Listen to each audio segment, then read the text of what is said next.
اللہ نے تمہیں پیسے دیے ہیں, نئی گاڑی تم نے خریدی ہے, چھوٹے بچے کا جوتا کیوں باندھ دیا آگے تم نے؟ جوتا باندھنے سے اگر یہ ایکسیڈنٹ سے, حادثے سے گاڑی بچ سکتی ہوتی ہے تو پھر پاکستان کے جتنے پی آئی اے کے جہاز ہیں سب پر باندھ دینا چاہیے, سب پہ جوتے لٹکے ہوئے ہوں. عجیب تم نے فلسفہ تراشا. کسی نے جو ہے وہ کالی رنگ کی پٹی باندھ دی نیچے جس سے اس کو نظر نہیں لگے گی. گھوڑے کے پاؤں کے نیچے جو کھری لگی ہوئی ہوتی ہے, کچھ لوگوں نے اپنے گھروں میں وہ باندھی ہوئی ہوتی ہے کہ اس سے ہمارے گھر کے اندر کوئی مصیبت نہیں آئے گی, کوئی تکلیف نہیں آئے گی. کسی نے ہنڈیا اپنے گھر کے اوپر الٹی رکھی ہوئی ہوتی ہے, یہ ہنڈیا بچا لے گی. اور میاں ہنڈیا کیا بچائے گی تجھے؟ اللہ کے قہر سے کچھ نہیں بچا سکتا. جب تمہارے اوپر کوئی مصیبت نازل ہونی ہے تو کچھ نہیں بچا سکتا. اگر بچنا چاہتے ہو تو پھر اللہ سے استغفار کرو, اللہ تعالیٰ کی تسبیح کرو, اللہ کی تحلیل کرو, میرے حضور پہ درود پڑھو, پھر دیکھنا کہ مصیبتیں ٹلتی ہیں یا نہیں ٹلتی. تو یہ خام خواہ کے رکیے اور یہ عامل لوگ جو ہیں ان کا تو کام ہی یہی ہے. ان کا کام چلتا ہے لوگ ذوف الاعتقادی میں مبتلا رہے ہیں اور یہ کہہ دیتے ہیں کہ آپ کے خاندان میں ایک منحوس عورت ہے, یہ اس کا کیا ہوا ہے, تو کوئی نہ کوئی منحوس تو پہلے ہی انہوں نے طے کر رکھی ہوتی ہے, فوراً ذہن وہاں جا کلک ہو جاتا ہے. اس کا نون سے نام شروع ہوتا ہے, اس کا کاف سے نام شروع ہوتا ہے, اس کا جیم سے نام شروع ہوتا ہے, تو پورے خاندان میں کسی کا نام کاف, نون یا جیم سے تو شروع ہوتا ہی ہوگا, یا دوستوں میں, تو فوراً ذہن جو ہے ادھر منتقل ہو گیا. اب یہ بابا جی نے بتا دیا ہے, ہاں ہاں ہاں اس نے یہ بات کی تھی, کچھ باتیں یاد آنے لگی, اس کاف سے شروع ہونے والے نام کے ساتھ نفرت پیدا ہو گئی. اس بابے نے نفرت کا کاروبار کیا. اس نے تو 100 روپے 200 روپے لے لیے, لیکن دو انسانوں کے اندر نفرت ڈال دی. اس کا گریبان کل قیامت کے دن پکڑا جائے گا. ان ملنگوں کے پاس, ان ذوف الاعتقادی کو پھیلانے والوں کے پاس کبھی نہ جاؤ. تمہیں مصیبت پڑی ہے, تمہیں لگ رہا ہے کہ شاید میرے اوپر جادو ہے, تو پڑھو نا سورہ بقرہ, جادو جڑ سے اکھڑ جائے گا. 40 دن اپنے گھر میں سورہ بقرہ پڑھو, برکت ہوگی. کہتے ہیں مولوی صاحب 40 دن تو نہیں پڑھی جا سکتی, 2.5 پارے, ہمیں کوئی تعویذ ہی کرتے ہیں. ہم شارٹ کٹ چاہتے ہیں نا, روزانہ صبح 2.5 پارے سورہ بقرہ پڑھے, یہ تو ہم سے نہیں پڑھی جائے گی. تو آپ کوئی تعویذ ہی لکھ دیں.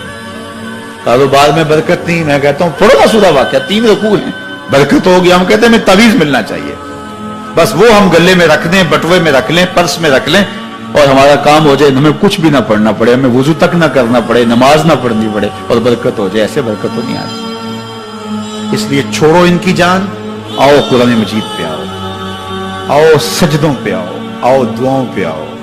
سحری کے وقت اس کی رحمتیں آواز دے رہی ہوتی ہیں, حل من مسترزقن, ہے کوئی رزق مانگنے والا, اور تم اس وقت سوئے ہوئے ہو, سارے دن ٹھوکریں کھاتے ہو. آؤ نا اس وقت جھولی پھیلا کے, ہاتھ پھیلا کے کہو مالک تو جھولیاں بھر دے. تو پھر دیکھنا, میرا بیٹا سالم مشرکین کی قید میں ہے اور میں فاقوں کی حالت میں ہوں. تو فرمایا آل محمد کے پاس ایک سیر جو ہیں, بس اس کے علاوہ ہمارے پاس بھی کھانے کے لیے دنیاوی اسباب نہیں ہیں. کہا صبر کرو اور اللہ سے ڈرو, اور لا حول ولا قوت الا باللہ کثرت کے ساتھ پڑھو. یہ ایسا وظیفہ ہے, ایک حدیث پاک میں آتا ہے کہ یہ 99 بیماریوں کا علاج ہے. اس میں سب سے کم درجے کی بیماری ہم اور غم ہے. یہ دکھوں کا مداوع ہے, مشکلات کا علاج ہے, اور یہ وظیفہ میرے حضور نے بتایا. حضرت ابو ذر غفاری رضی اللہ تعالیٰ عنہ کو حضور نے 5 چیزیں بتائی تھی. ان میں سے 5ویں چیز یہ تھی کہ ابو ذر کثرت کے ساتھ لا حول ولا قوت الا باللہ پڑھا کرو.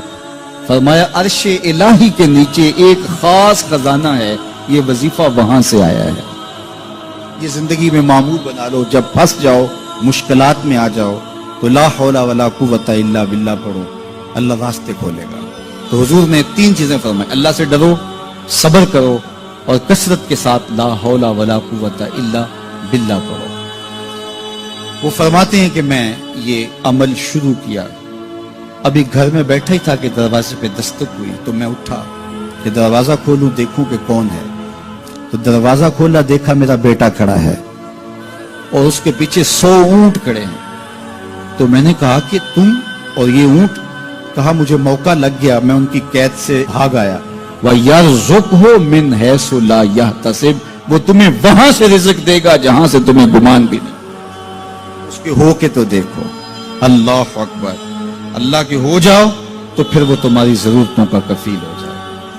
فرمایا حضرت عبداللہ ابن مسعود رضی اللہ تعالیٰ عنہ نے کہ کسی شخص کو فقر و فاقہ آ جائے تو وہ لوگوں کو بتائے کہ میں آج کل بڑے مشکل حالات میں ہوں، ہر وقت لوگوں کو بتاتا رہے تو اس کی مشکل بڑھے گی، اس کی مشکلیں آسان نہیں ہوں گی اس طرح۔ اور اگر وہ اپنی اس مشکل کو کسی سے شیئر نہ کرے بلکہ مصلی بچھا کے اپنے رب سے کہے کہ مالک فقر و فاقہ آ گیا ہے اور اس کا علاج تیرے پاس ہے، اس مرض کا مداوع تیرے پاس ہے۔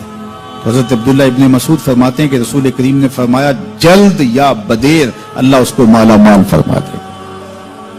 یہ بھی کبھی کر کے دیکھو۔